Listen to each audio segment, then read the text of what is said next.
ગુજરાત માટે હાલ માઠા સમાચાર આવ્યા છે અને આમ જોવા જઈએ તો ખેડૂતો માટે પણ ખૂબ માઠા સમાચાર છે, કારણ કે ગુજરાત ઉપર એક વરસાદી સિસ્ટમ સક્રિય થઈ રહી છે. એવું કહેવામાં આવ્યું છે કે એક વેસ્ટર્ન ડિસ્ટર્બન્સના કારણે પાકિસ્તાન અને આજુબાજુના જેટલા પણ વિસ્તાર છે તેના ઉપરથી એક વેસ્ટર્ન ડિસ્ટર્બન્સ પસાર થઈ રહી છે અને એ વેસ્ટર્ન ડિસ્ટર્બન્સની અસર ગુજરાત ઉપર પણ નોંધાવાની છે. હાલ ભારતના ઉત્તરી વિસ્તારોમાં શીતલહેર છે અને સાથે સાથે ત્યાં પણ વરસાદની સંભાવનાઓ વ્યક્ત કરવામાં આવી છે. આ બધા વચ્ચે ઠંડી અને વરસાદની અસર ગુજરાત ઉપર પણ નોંધપાત્ર રહેવાની છે. ઉત્તરમાં ચાલી રહેલી ડિસ્ટર્બન્સના કારણે તેની અસર ગુજરાત ઉપર પણ થઈ શકે છે. હવામાન વિભાગ દ્વારા ઉત્તરમાં આગાહી કરવામાં આવી છે વરસાદની, અને તેની અસર ગુજરાતમાં પણ સારી એવી થશે. હવે આપણે જાણીશું કે ગુજરાતમાં કયા દિવસે કેવા વરસાદની સંભાવનાઓ છે, જે પરેશ ગોસ્વામી હવામાન નિષ્ણાત છે તેમની પાસેથી જાણવાની કોશિશ કરીશું સમગ્ર આપણે. નમસ્કાર, આપ જોઈ રહ્યા છો બેનિફિટ ન્યૂઝ અને હું છું મહેશ. ખાસ કરીને જે વરસાદની આગાહીની વાત છે, આમ જોવા જઈએ તો આપણે ઘણા દિવસથી આગાહી આપતા હતા. હવે આપણે સમય નજીક આવી ગયો છે એટલે થોડુંક ચિત્ર સ્પષ્ટ થઈ રહ્યું છે. જે વેસ્ટર્ન ડિસ્ટર્બન્સ છે એ મજબૂત છે, અત્યારે આવી રહ્યું છે અને એનો ટ્રફ છે એ ચોક્કસથી ગુજરાત સુધી લંબાય તેવી પૂરી શક્યતાઓ અત્યારે દેખાઈ રહી છે. જેને કારણે આમ તો 21 તારીખથી જ ગુજરાતના હવામાનમાં વાતાવરણમાં પલટો આવવાનું ચાલુ થઈ જશે.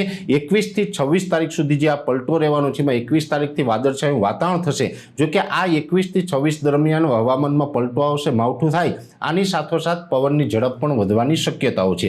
અત્યારે નોર્મલ જે પવનની ઝડપ છે એ 12 થી લઈને 14 કિલોમીટર પ્રતિ કલાકની ઝડપ ઓલ ઓવર ગુજરાતમાં જે ચાલી રહી છે, એની જગ્યાએ પવનની ઝડપ વધી અને લગભગ 18 થી લઈને 24 કિલોમીટર પ્રતિ કલાકની ઝડપે પવન ફૂંકાય તેવી શક્યતાઓ છે. એટલે આમાં પવનની ઝડપ વધવાની છે, એટલે દરેક ખેડૂત ભાઈઓએ કાળજી રાખવાની છે, જેથી કરીને આપણો ઊંચાઈવાળા પાક છે એ ઢળી ન પડે. બીજા નંબરની અંદર 21 તારીખથી જે હવામાનમાં પલટો આવશે એટલે સૌ પ્રથમ તો મોટા ભાગના વિસ્તારમાં વાદળછાયું વાતાવરણ થશે. જરૂરી નથી કે ગુજરાતના તમામ ગ્રામ્ય વિસ્તારની અંદર થાય, કોઈ વિસ્તારમાં થશે, કોઈ વિસ્તારમાં નહીં થાય, પણ 21 તારીખથી ચોક્કસથી વાદળછાયું વાતાવરણ થવાનું ચાલુ થઈ જશે.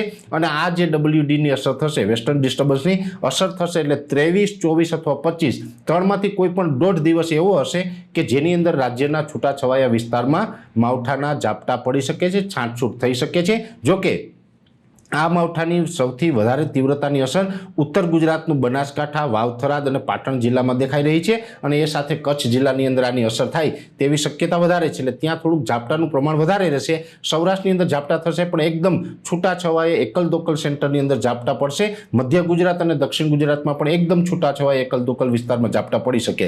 કચ્છ અને ઉત્તર ગુજરાતના જે ભાગોમાં ઝાપટાની શક્યતા વધારે છે, જેમાં ખાસ કરીને સાર્વત્રિક નહીં હોય પણ છૂટાછવાયું હશે, અને ત્યાં પણ છૂટાછવાયું અને હળવું સામાન્ય માવઠું હશે. એટલે લગભગ હું માનું ત્યાં સુધી 1 ઇંચ સુધી આ માવઠું ન પહોંચી શકે. 5 ઇંચથી લઈને અડધો ઇંચ સુધીના જે વિસ્તારમાં પડશે ત્યાં પડશે. પછીમાં એવું પણ બની શકે કે એક ગામની અંદર ઝાપટું પડ્યું હોય, બાજુના ગામમાં કાંઈ ન હોય, એ પ્રકારે છૂટાછવાયું હશે. પણ ચોક્કસથી 23, 24 અને 25 આ ત્રણમાંથી કોઈ દોઢ દિવસ એવો હશે કે જેમાં આપણે ઝાપટાની શક્યતાઓ રહેલી છે.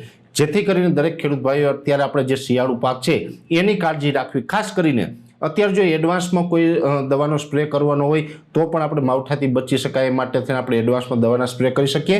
અને જ્યારે માવઠું જે વિસ્તારમાં પડશે પછી પણ અમે પાછળથી કહેશું કે હવે આમાં કઈ પ્રકારની દવાનો છંટકાવ કરવો જોઈએ, જેથી કરીને આ માવઠાની અસરમાંથી આપણા પાકને બચાવી શકાય. પણ એટલું ચોક્કસ વાત છે કે હવે આપણે આવનારા દિવસમાં એક માવઠું છે એનો વધુ આપણે સામનો કરવો પડે તેવી શક્યતાઓ છે. એટલે આજના વિડીયોની અંદર આપણે સંપૂર્ણ આ વિશેની માહિતી આપવાનો પ્રયત્ન કર્યો છે.